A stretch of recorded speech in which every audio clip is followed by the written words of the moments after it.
नमस्कार, मैं हूं डॉक्टर वायरा की आपका स्वागत अभिनंदन करती हूँ इस खूबसूरत सी मॉर्निंग में। और आज मैं पहुंच गई हूँ शूटिंग के लिए इंडिया गेट। जी हाँ, मैंने सोचा दिल्ली भ्रमण भी करा दिया जाए आपको। कब तक लॉकडाउन में हम घर के अंदर बंद रहेंगे।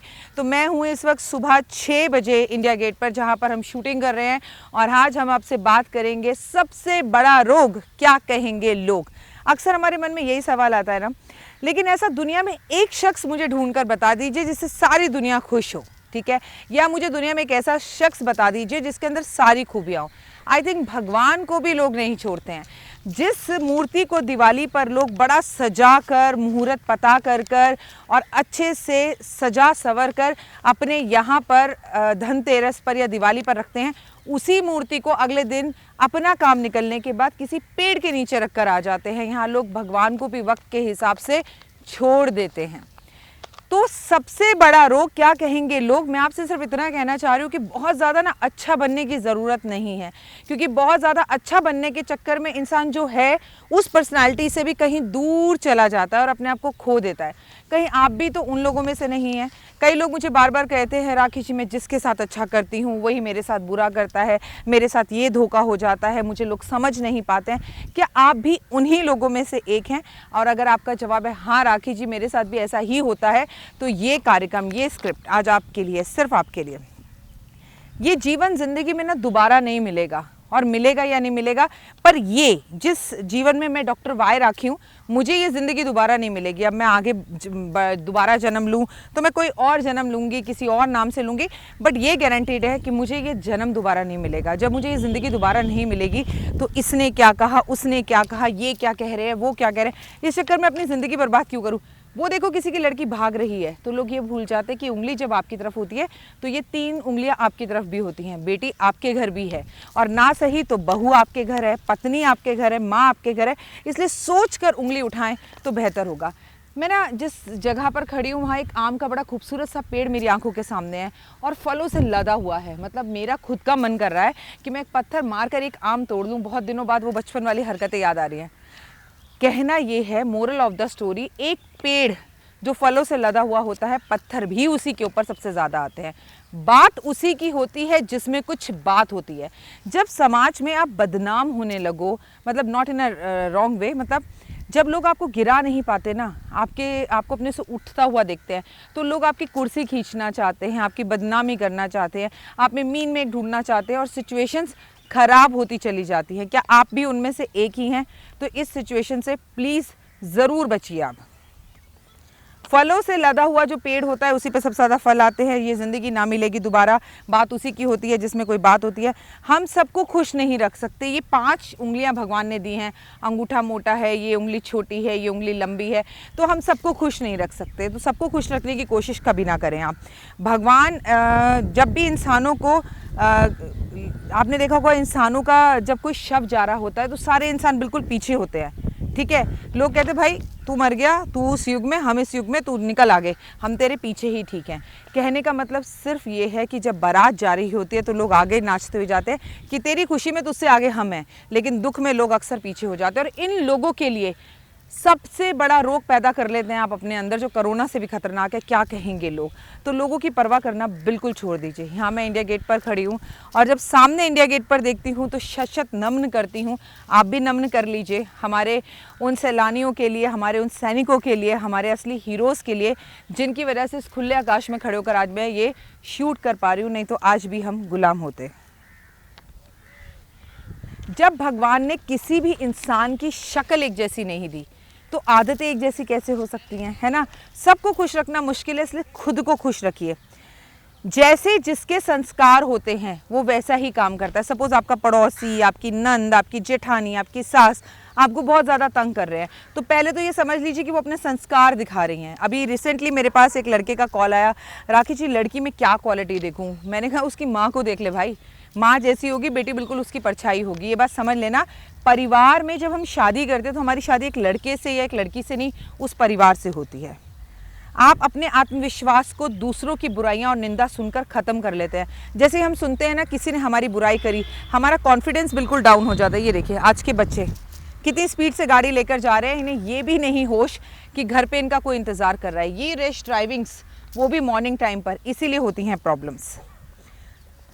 एक उंगली दूसरे की तरफ करते वक्त हम अक्सर ये भूल जाते हैं कि बाकी उंगलियां हमारी तरफ है। लेकिन एक मज़े की बात बताऊं आपको, मैं आपके लिए प्रोग्राम क्यों बना रही हूँ। बहुत सारे लोग ना डिप्रेशन के अंदर हैं कि लोग हमसे बात नहीं करते, हमारा कोई सोशल सर्कल नहीं है।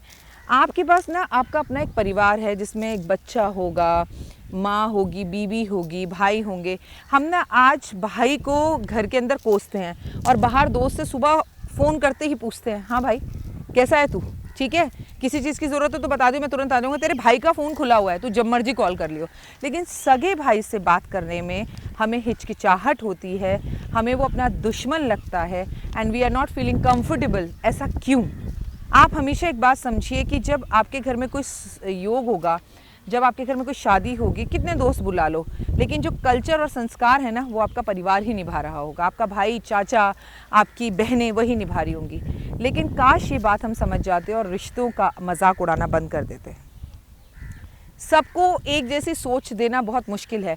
किसी के लिए इंडिया गेट पर आकर ये काम करना बहुत ख़राब और बेकार बात है। महिलाओं को घर से बाहर नहीं निकलना चाहिए काइंड ऑफ। और कुछ लोग ऐसे हैं जो इसे बहादुरी कहेंगे कि कम ऑन, अपने काम, अपने प्रोफेशन, अपने यूट्यूब के लिए, अपने यूट्यूब परिवार के लिए कितनी अच्छी बात है कि आप सुबह उठकर हर जगह जा रहे हो, एक खुले आसमान में खड़े होकर शो कर रहे हो। क्योंकि शो को करने के लिए नॉर्मली मैं 4 बजे उठती हूँ, बट आज मैं 3 बजे उठी हूँ क्योंकि आज एकादशी भी है और आज 1 जुलाई है जिस दिन मैं ये शूट कर रही हूँ।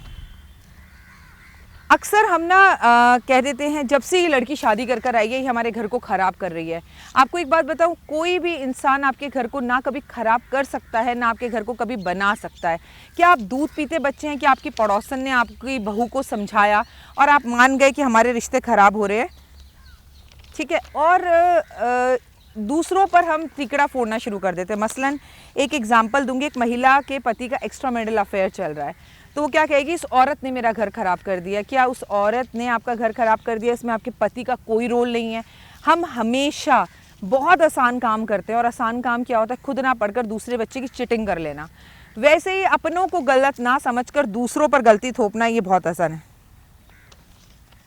आप ना हमेशा एक बात याद रखना, जब भी 2 लोग किसी भी चीज़ में इन्वॉल्व होते हैं ना, चाहे वो सास और बहू हो या वो एक्स्ट्रा मैरिटल अफेयर हो या कोई भी चीज़ हो, तो दोनों ही गुनाहगार होते हैं, ठीक है। और अगर कोई भी काम अच्छा भी होता है तो दोनों ही जिम्मेदार होते हैं, किसी एक व्यक्ति की वजह से काम नहीं हो सकता। जैसे एक कामयाब पति है, वो बहुत अच्छा बिजनेस करता है और वो बाहर कमाने के लिए जाता है, ठीक है। आप मुझे बताओ क्या सारा क्रेडिट उसको है? उसकी पत्नी उसे समय पर उठाती है, भोजन देती है, घर को उसने स्वर्ग बना रखा है। तो एक सिक्के के 2 पहलू की तरह वो जब साथ साथ चलते हैं तो घर परिवार अच्छा होता है। सबसे बड़ा रोग क्या कहेंगे लोग? मैं हूं डॉक्टर वायरा की। इस वक्त आप अपना और मेरा दोनों का यूट्यूब चैनल देख रहे हैं। आपके परिवार के लोग कैसे हैं, उनको मेरा नमस्कार कहिएगा, और जितने छोटे उन्हें मेरा बहुत सारा प्यार, बड़ों को मेरा चरण स्पर्श। और एक बात और, इंडिया गेट वाली इस नमस्ते में मैं आपका स्वागत अभिनंदन करती हूँ। मैं सिर्फ इतना कहना चाहती हूँ, ज़िंदगी ना मिलेगी दोबारा। प्लीज़ अपनी ज़िंदगी को लोगों के लिए ख़राब ना करें। आप खुश रहें, मस्त रहें, बिंदास रहें। एक ही लाइफ है। लोगों से नफ़रत करना, बदला लूँगी, देख लूँगी, कर लूँगी, हो जाएगा, ये सब छोड़कर नफ़रत की इस टोकरी को अपने अंदर से निकालकर साइड में रख दीजिए। Then you feel very light. आप बहुत हल्का फील करेंगे और आपकी लाइफ के अंदर ना काम अपने आप होते चले जाएंगे। अगर अभी तक आपने 5 minute story YouTube channel subscribe नहीं किया तो सब्सक्राइब कीजिए, लाइक कीजिए, शेयर कीजिए। मैं हूँ डॉक्टर वायरा की, आपके साथ जुड़ी हूँ, जहाँ मैं आपको एक मज़ेदार कहानियाँ सुनाती हूँ। उन कहानियों को ज़रूर सुनिए जिससे आपको जीवन में कुछ मोरल मिलता है। और हाँ, अगर आप चाहते हैं ना आपके प्रति कोई बात ना करे, सिर्फ अच्छी बातें हों, तो यकीन मानिए मेरे एक फार्मूले को हमेशा याद रखिएगा, मिलता वही है जो हम देते हैं। दूसरों के प्रति भी अच्छा बोलना सीखिए, सॉफ्ट बोलना सीखिए, आनंद भरा बोलना सीखिए, तो आपके बारे में कभी कोई गलत बात नहीं करेगा। फिलहाल दीजिए इजाज़त, नमस्कार।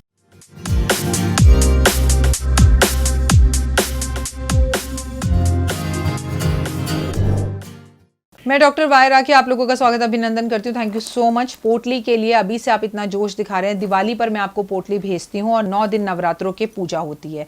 इस बार भी पोटली बनेगी, लेकिन लॉकडाउन का टाइम है, सामान बाजार में कम मिल रहा है, लोग कम हैं, पंडित जी कम हैं, तो हम पोटलियाँ इस बार पहले से भी कम बना रहे हैं।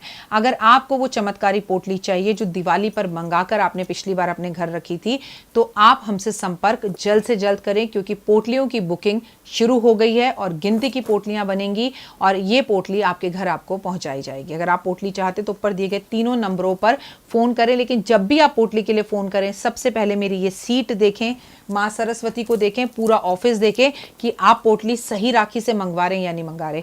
वीडियो कॉल कर मेरा ऑफिस देखकर तभी पोटली के पैसे जमा कराइएगा। कितने की पोटली है, क्या है पोटली, कैसे मिलेगी आपको पोटली, तमाम जानकारी अगर आप जानना चाहते हैं तो ऊपर के इन 3 नंबरों के सिवा किसी और नंबर पर कॉल नहीं कीजिएगा। फिलहाल दीजिए इजाजत, नमस्कार।